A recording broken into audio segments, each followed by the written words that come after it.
In this week's episode, we dive into 10 sizzling security headlines. Windows users face a serious threat after attackers exploited a common log file system vulnerability to deploy the PipeMagic backdoor, targeting critical sectors like telecom and finance. Linux admins aren't spared either. Malicious RAR file names can inject shell commands and unpack a cross-architecture malware package, plus a VShell remote access tool.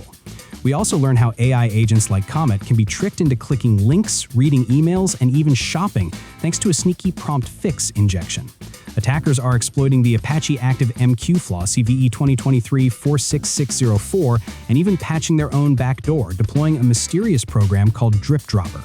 Meanwhile, a malicious Go module masquerading as an SSH brute forcer is stealing credentials over Telegram. Ransomware and espionage crews are chaining SAP flaws to run code and exfiltrate data. We uncover a DOM-based clickjacking attack that abuses password managers' autofill features. Apple rushes to patch an ImageIO zero-day exploited in the wild, plus 2 stories from the legal front. A disgruntled developer gets 4 years for sabotage, and a scattered spider hacker is sentenced to a decade behind bars. Grab your coffee, there's a lot to unpack this week.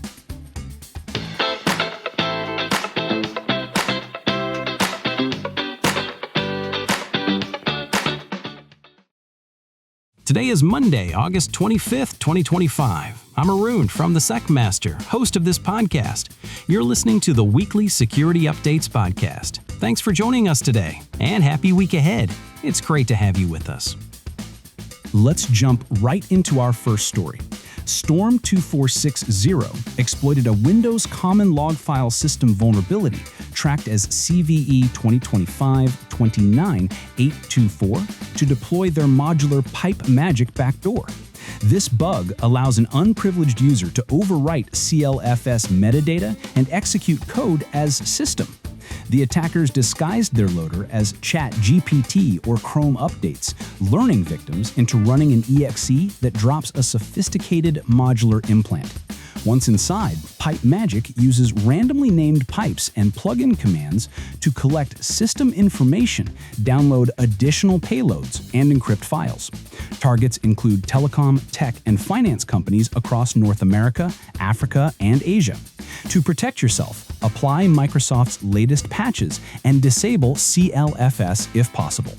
Administrators should tighten software restriction policies, block unsanctioned exe files, and watch for suspicious named pipe traffic. Organizations should also train employees to ignore fake ChatGPT or browser update prompts. If you do get hit, isolate infected hosts, collect forensic artifacts, and contact law enforcement. All right, story number 2 takes us to the Linux world.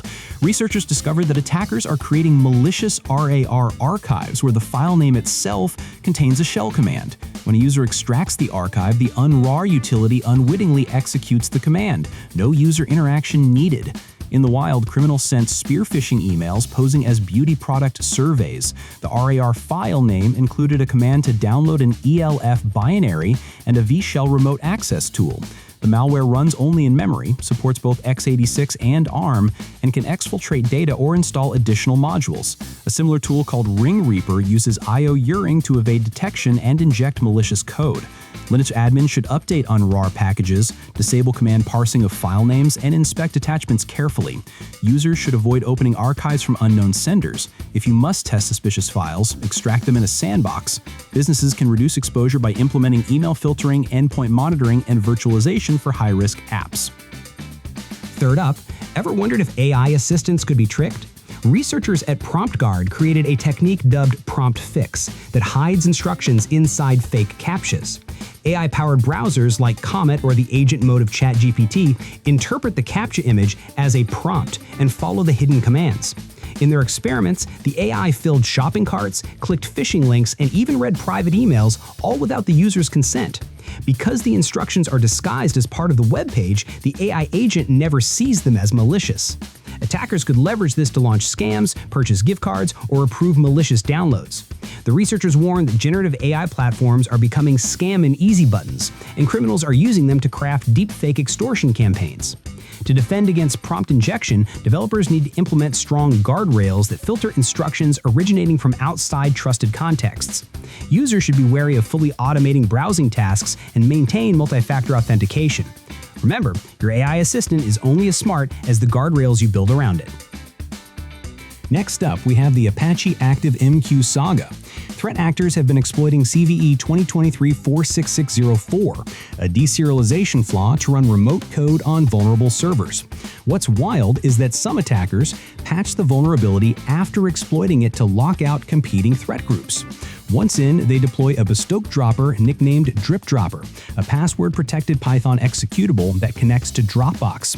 DripDropper drops two files. One monitors processes and kills competing bots, while the other modifies the SSH configuration to allow root login and sets up unauthorized keys. They also use Sliver and Cloudflare tunnels for command and control. To mitigate, upgrade to the latest ActiveMQ release, restrict access to the management interface, and monitor for unauthorized modifications to SSHD and ActiveMQ.xml. Use network segmentation to limit lateral movement and deploy endpoint detection that can spot unusual Dropbox or Sliver traffic. Infected servers should be isolated and forensic analysis performed. Fifth on our list is a malicious Go module that pretends to be an SSH brute force tool. Discovered on the pkg.go.dev repository, this module, attributed to the handle "I'll die anyway," scans random IPv4 addresses and attempts SSH logins using a basic word list. But as soon as it succeeds, it exfiltrates credentials to a Telegram bot via the Telegram API. It runs in an infinite loop and even disables host key verification to avoid certificate warnings. While the module claims to help red teamers, it actually steals access to servers. The takeaway? Don't blindly run unverified open source modules. Always review source code, monitor outbound network traffic for Telegram API calls, and restrict outbound connections to necessary services. Organizations should implement strict egress controls, use SSH key-based authentication with strong keys, and rotate credentials regularly. Story 6 deals with Enterprise Resource Planning Systems, a chained exploit combining CVE 2053-1234 and CVE 2054-999 has been publicly disclosed. The first bug lets an attacker import files into SAP's BCIM instance without proper authorization. And the second bug is an insecure deserialization flaw that results in remote code execution.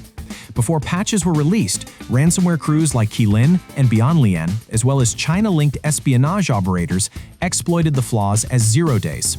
Attackers can deploy web shells, run living-off-the-land commands, and extract sensitive data. SAP recommends applying the latest patches immediately and restricting network access to the BCIM component. Security teams should monitor logs for unauthorized import_interfaces calls and implement allow lists to block unexpected serialized data. Consider using web application firewalls, WAFs, and intrusion detection to spot exploitation attempts.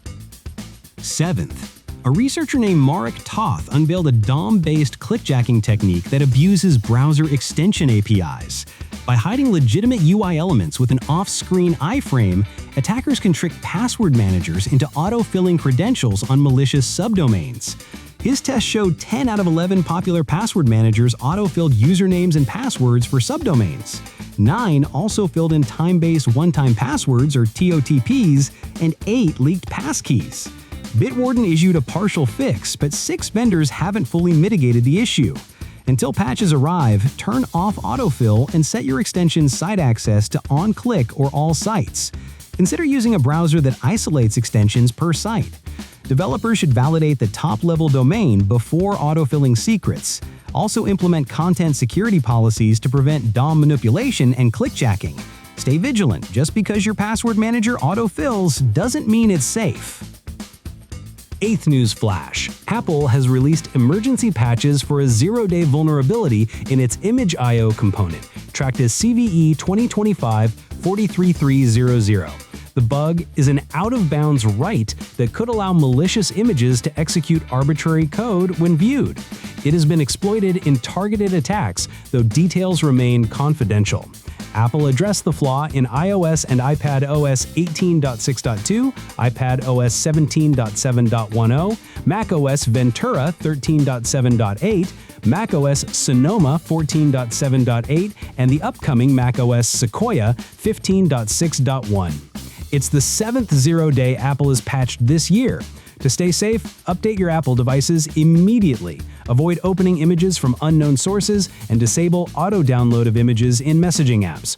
Enterprises should enforce MDM policies that prevent outdated devices from connecting to corporate networks.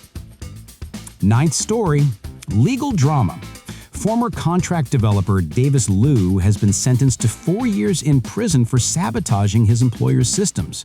After leaving the company, he inserted a kill switch into his code that created infinite loops, causing systems to crash when his Active Directory account was disabled. He also deleted volumes and disabled coworker profiles. The sabotage cost the company hundreds of thousands of dollars in delayed projects. This case is a sobering reminder that insider threats are real. Organizations should perform code reviews, implement least privilege access, and deactivate accounts promptly when employees depart. Monitor for unusual scripts or infinite loops in critical systems and maintain robust backups.